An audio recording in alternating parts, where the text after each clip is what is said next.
매출이 제일 높았던 날이라 기분 좀 내려고 온 거였는데 여기서 형님을 마주칠 거라곤 전혀 예상하지 못했거든요.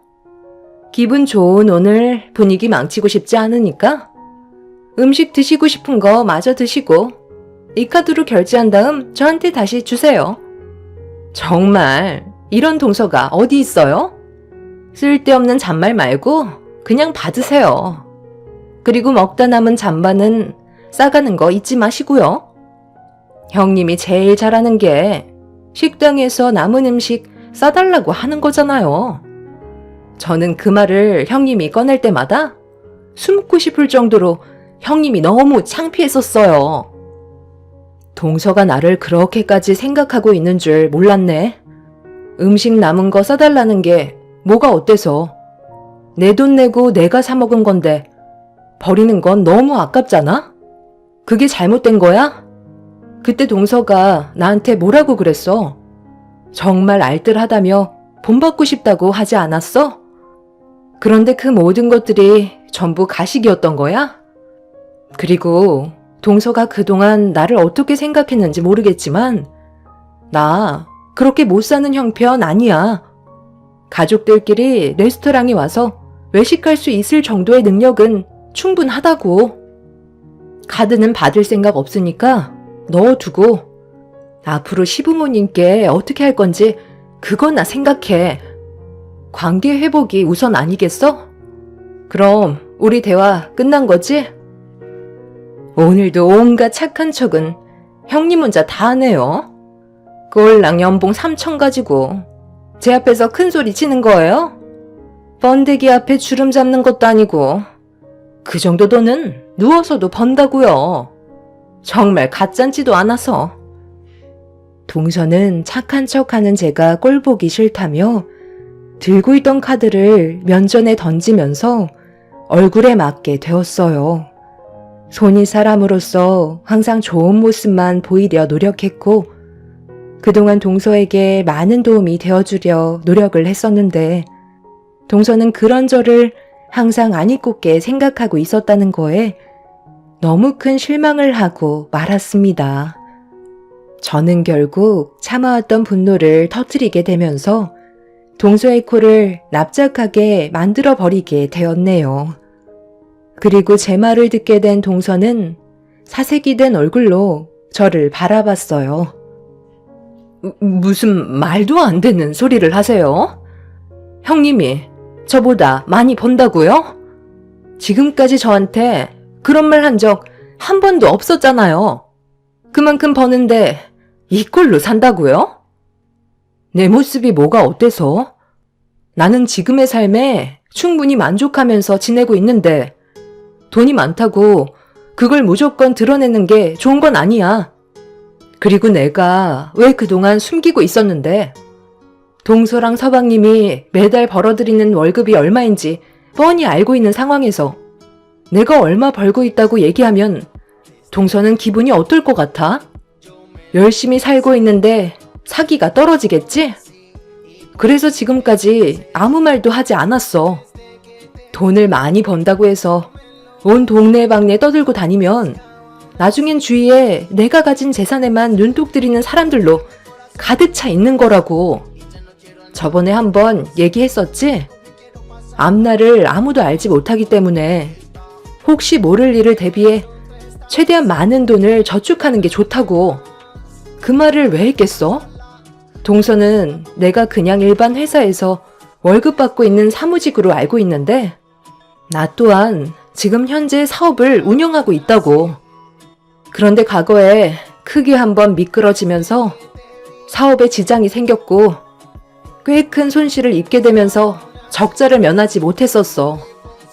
그런데 내 수중에 돈이 많이 부족하다는 걸 알게 되면서 사업하면서 벌어왔던 돈들을 아끼지 않고 썼던 시간들이 너무 후회가 되더라고. 그때 내가 한 푼이라도 더 모아두었다면 사업을 운영하는데 도움이 많이 됐었겠지. 내가 먼저 걸어왔던 길이었기 때문에 동수한테 조언을 해줬던 거고 내 말에 귀 기울여 줄 거라 믿고 있었어. 하지만 단 한 번도 내 말은 들어주려 하지 않고 오히려 잔소리로 생각하는데 무슨 말을 더 하겠어? 동서가 지금 버는 돈이 많다고 생각하는데 절대 많은 돈이 아니고 그 돈은 동서 옆에 평생 머물러 있지 않아. 언젠가 잘못될 수도 있는 거고 그때 돼선 지금 이런 사치들이 후회로 돌아오게 될 거라고.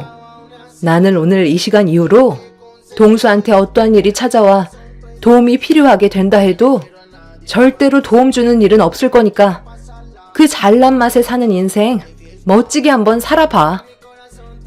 자기보다 돈을 많이 벌고 있다는 걸 믿지 않는 동서한테 지갑에서 그달의 정산 급여 명세서를 보여주며 동서의 얼굴에 던져 버렸네요. 믿을 수 없다는 표정으로 바닥에 떨어져 있던 명세서를 주워들어 몇 번이나 확인을 하더니 동서는 시동생과 레스토랑을 급하게 빠져나갔습니다. 그 장면을 보게 된 남편이 어떻게 된 거냐고 물어보길래 저와 동서가 주고받았던 대화에 대해 알려주게 되었네요. 제가 동서보다 많은 돈을 벌고 있다는 걸 알게 됐다는 사실 때문에 상황이 안 좋게 흘러가게 될까봐 걱정을 하고 있었어요. 그동안 동서 내외에게 숨기며 살아왔었기 때문에 자신들한테 거짓된 행동을 보였다는 거에 기분이 나빴을 거라는 남편의 말이 걱정이 되긴 했었죠. 저는 꽤 오래전부터 카페 사업을 운영하고 있었는데요. 동서내외한테 비밀을 유지했던 건 저희와 동서내외가 계속 비교가 될까봐 조심스러웠던 것뿐이고 알려봤자 좋을 거 없을 것 같아 그동안 카페를 운영한다는 걸 알리지 않았습니다. 관광 명소 근처에 카페가 입점돼 있어서 평일 주말 할 것 없이 꽤 많은 손님들이 찾아주시는데 연 1억 정도의 순수익을 올리고 있는 상황이었죠. 그날 이후 동서내외는 저희들 앞에 나타나지 않았고 시댁에도 오지 않고 있었어요. 전화를 할까도 했었지만 괜히 서로 상처되는 말들을 주고받게 될까봐 조심스러운 부분들이 있었습니다. 어떤 계획을 세우고 있는지 전혀 알지 못하는 상황이라 신경이 쓰였는데 어느 날 시댁에서 시부모님과 시간을 보내고 있을 때 한동안 모습을 나타내지 않았던 동서내외가 시댁으로 들어왔어요. 연락 한 통 없이 오게 된 상황이라 시부모님도 그렇고 저희도 많이 당황스러웠는데 둘 다 얼굴이 반쪽이 되어 있는 상태였네요. 너희들 2번 다시 오지 않을 것처럼 하고 나가더니만 갑자기 찾아온 이유가 뭐니? 안색은 왜 이렇게 안 좋은 거야? 무슨 일이라도 생긴 거야? 어머님, 저 앞으로 어떻게 살아가면 좋을지 도저히 모르겠어요. 그동안 앞만 보며 열심히 살아온 것밖엔 없었는데 저희 사업이 망하게 생겼다고요. 아니, 그게 무슨 말이냐? 사업이 망하게 생겼다니? 여태까지 잘 되고 있었잖아. 언제부터였는데? 일이라는 건 안 풀릴 때도 있겠지만 크게 문제만 없다면 다시 제자리로 돌아올 수 있는 거 아니니? 너희들이 경험이 적어서 지금 많이 당황스러워하고 있는 것 같은데 이럴 때일수록 침착하게 해결해야지. 이게 다 형님 때문이에요. 저보다 잘 나간다는 그 한마디에 저는 더 많은 돈을 벌려고 무리하게 대출을 받은 다음 투자를 했는데 저희 돈을 들고 잠적해버려서 지금 사기치고 도망간 그 사람들 잡지 못한 상황이에요. 엎친 데 덮친 격이라고 사업에까지 지장이 생기게 되면서 직원들 월급에까지 구멍이 나게 되자 하나둘 떠나버리면서 지금은 사업 운영이 중지가 되어버렸어요. 형님이 저한테 급여 명세서만 보여주지 않았다면 이렇게까지 안 좋은 상황은 오지 않았을 거라고요. 형님을 뛰어넘으려다가 이 사달이 난 거잖아요. 그러니 책임지세요. 저희가 받은 피해에 대해 전부 보상을 해주셔야 되겠어요. 뭐라고? 동서가 잘못된 판단으로 저지른 일들인데 그걸 왜 내 탓으로 돌려?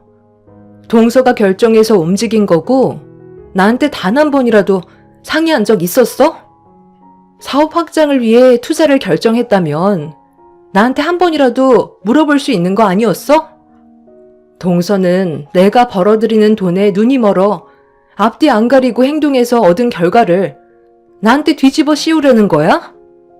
너무 어이가 없어서 지금 무슨 말을 해야 할지도 모르겠다. 어머님, 저희 먼저 들어가 볼게요. 동서 얼굴 보고 싶지 않네요.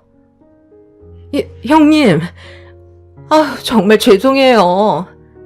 제가 그동안 잘못된 길을 걸어온 것 같아요. 아시잖아요. 저 힘들게 이 자리까지 올라왔어요. 그런데 여기에서 무너져 버린다면 제가 가진 모든 것들을 포기해야 되는 건데 다시 예전으로 돌아가고 싶지 않다고요.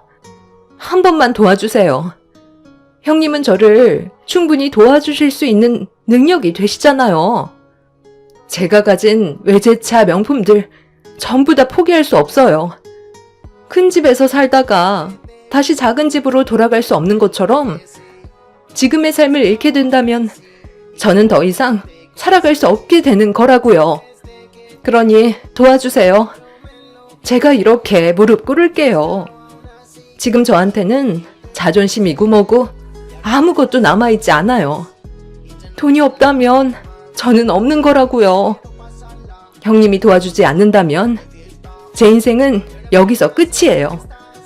앞으로 제가 잘할 테니까 딱 한 번만 기회를 주세요. 그렇게 해주실 거죠? 동서는 과거의 삶으로 다시 돌아가고 싶지 않다며 저에게 손을 벌렸지만 옆에서 지켜보던 남편이 강하게 거부 의사를 밝혔어요. 시부모님한테도 그렇고 저희 부부한테 했던 행동들이 너무 큰 상처로 다가왔었기 때문에 그렇게 동서의 부탁을 들어주는데 많은 갈등을 하던 그때 시부께서 저에게 도와주지 말라며 한숨 돌리는 상황이 생겼을 때 또다시 가족을 무시하는 그런 모습이 나타나게 될 거라며 강하게 거부를 하셨습니다. 시모도 시부의 말을 따르는 게 좋을 것 같다면서 괜히 우리한테까지 지장이 생길까봐 동서내외를 도와주지 않는 게 좋을 것 같다는 의견을 내세우셨어요. 가족 모두가 한마음 한뜻이 되어버리자 눈물을 흘리던 동서가 표정이 확 바뀌었네요. 내가 뭘 얼마나 잘못했다고 도와주지 않겠다는 건데요? 가족이면 실수도 눈 감아줄 수 있는 거 아니에요? 돈 자랑 좀 하고 버는 만큼 쓴 게 그렇게 잘못된 거예요? 누가 이런 일이 올 줄 알았겠어요? 저도 미리 알았더라면 무리하게 대출까지 받으면서 사치 부리지 않았겠죠.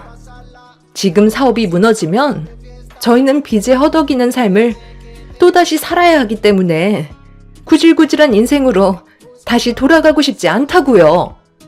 그러니 당장 5억만 좀 땡겨주세요. 지금만 잘 넘어가면 그때 돌려드리면 되는 거 아니에요? 동서, 5억이 누구 집 개 이름이야? 그러게 내가 뭐라고 그랬어. 사업을 하다 보면 돌발 상황이 많이 생기기 때문에 항상 여유 자금을 비축해 놔야 한다고 했잖아. 그런데 동서는 내 말을 무시했고 땡전 한 푼 남겨두지 않은 채 서방님이랑 벌어들이는 돈을 전부 흥청망청 썼기 때문에 문제가 생겼을 때 대응을 하지 못한 거야. 나도 동서한테 받았던 상처들이 너무 크기도 했지만 돈 좀 벌었다고 해서 남들 무시하고 낮잡아 말하는 그런 안 좋은 모습을 봤기 때문에 동서를 도와주는 건 힘들 것 같아. 서방님도 똑같아요. 옆에서 문제가 있다는 걸 알면서도 눈 감아주고 오히려 편을 들어줬잖아요. 가족 모두가 동서의 행동에 대해 지적을 했는데 서방님은 잘하고 있다면서 안 좋은 방향으로 계속 끌고 갔으니 그에 따른 결과를 받아들여야 된다고 판단되네요. 그리고 지금의 상황에선 운영하던 사업을 정리하고 하루빨리 일자리를 구해 산처럼 쌓여있는 빚을 갚는 게 우선일 것 같아. 사업 운영하는데 계속 적자만 생긴다며. 경찰에 신고했으니 투자금을 가지고 잠적해버린 그 사람은 금방 붙잡히겠지. 끝내 도와주지 않겠다는 말을 하는 거네요. 그래요. 무슨 말인지 충분히 알아들었어요. 도움받을 곳이 여기밖에 없는 줄 알아요? 저는 더 이상 당신들을 가족이라고 생각하지 않을 거고 2번 다시 찾아올 일도 없을 것 같네요. 이렇게 인연을 끊게 될지 몰랐는데 저를 내친 거에 대해 꼭 후회하게 만들 거예요. 동서는 도와주지 않는다고 시댁에서 한바탕 난리를 친 뒤 집으로 돌아갔습니다. 끝까지 자기가 뭘 잘못했는지 알지 못하는 동서가 하루빨리 정신 차리길 바랄 뿐입니다. 시간이 지나면 저희가 동서를 얼마나 걱정하고 있었는지 알게 될까요? 그날 이후 동서가 운영하던 사업은 무너지게 되었고 지금 현재 그동안 사치 부리며 즐기면서 쌓여왔던 대출빚을 갚고 있는 중이라고 하네요. 잘 나갈 때 초심을 잃지 말라고 하잖아요. 동서는 자기가 운영했던 사업이 평생 잘 될 거라 생각했겠지만 결국 모든 걸 잃게 되었고 오히려 없이 살았을 때보다 더 많은 빚에 쪼들려 허덕이며 살아가고 있네요. 시부모님께서는 한두 번 도와주면 한도 끝도 없다며 자신들이 알아서 하게 절대 도와주지 말라고 못을 박으셨어요. 남편도 시동생 행동에 대해 질려버렸는지 도와줄 필요 없다면서 확실하게 선을 그은 상태입니다. 아무리 돈이 많다 해도 남들 앞에서 자랑하며 오만한 행동을 하는 건 잘못됐다고 생각해요. 오히려 자신의 재력을 과시하지 않고 소박하게 사는 게 더 행복한 삶을 꾸려갈 수 있는 것 같습니다. 그래야 제대로 된 사람들을 만날 수 있는 것 같아요. 여러분들께서도 너무 돈을 쫓아가기보단 가족들과 더 많은 시간과 추억을 함께 만들어 가시길 바랍니다.